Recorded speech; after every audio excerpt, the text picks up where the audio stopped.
माहितीचे सादरीकरण. राष्ट्रध्वज. ध्वजाचा उपयोग करणे ही पुरातन परंपरा आहे.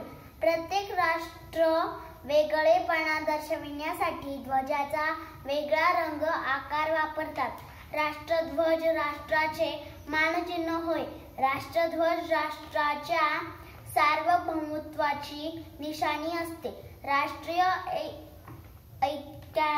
ऐक्याचे प्रतीक असते. राष्ट्राच्या आशा, आकांक्षा, भावना, आदर्श राष्ट्रध्वजात एकवटलेले असतात. आपल्या देशात आधी लहान लहान राज्ये होती. त्यात वेगवेगळे ध्वज होते. आपल्या देशात इंग्रजांची राजवट होती. त्यावेळी त्यांचा ध्वज होता. आपणास स्वातंत्र्य मिळाले. आपल्या देशाचा स्वतंत्र राष्ट्रध्वज असावा, सर्व भारतीयांचे असे मत होते. राष्ट्रध्वजाच्या निर्मितीचा इतिहास रोमहर्षक आहे. 15 ऑगस्ट 1947 पासून हा राष्ट्रध्वज डौलाने फडकतो आहे. देशाच्या स्वातंत्र्यासाठी अनेकांनी तुरुंगवास भोगला, हाल अपेष्टा सहन केल्या. अनेकांच्या त्यागातून स्वातंत्र्य उदयास आले. ही आठवण राष्ट्रध्वज करून देतो. आपला राष्ट्रध्वज तिरंगी आहे. राष्ट्रध्वजावर केशरी, पांढरा आणि हिरवा या 3 रंगाचे समान आकाराचे पट्टे आहेत. राष्ट्रध्वजाचा आकार आयताकृती आहे. लांबी 3, रुंदी 2 असे लांबी रुंदीचे प्रमाण ठरलेले आहे.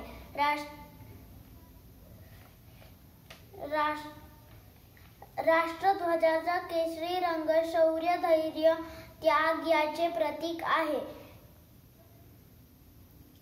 पांढरा रंग सत्य आणि पवित्राचे प्रतीक आहे. पांढऱ्या रंगावर गडद निळ्या रंगाचे चक्र आहे. ते चक्र आपणास गतिमान राहण्याचा संदेश देत असते. हिरवा रंग श्रद्धा, समृद्धी, चैतन्य, विपुलता, संपन्नता याचे प्रतीक आहे.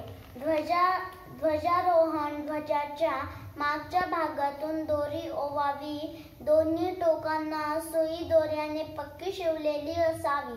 ध्वजाच्या वरच्या भागाला केशरी रंग राहील अशी घडी करावी. घडीवर सरक गाठ असावी. ध्वजारोहण होत असताना सर्वांना सावधान स्थितीमध्ये उभे असावे. राष्ट्रीय सणाच्या दिवशी सर्वांनी राष्ट्रध्वजाच्या निष्ठेची शपथ घ्यावी. ती शपथ पुढील प्रमाणे. मी भारतीय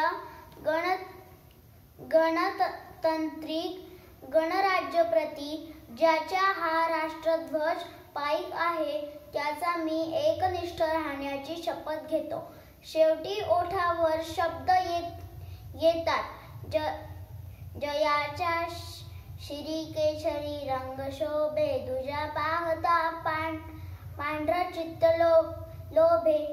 हरित तो तिचा शांती देई मनाला, सदा ठेवू चित्तित रंगी ध्वजाला.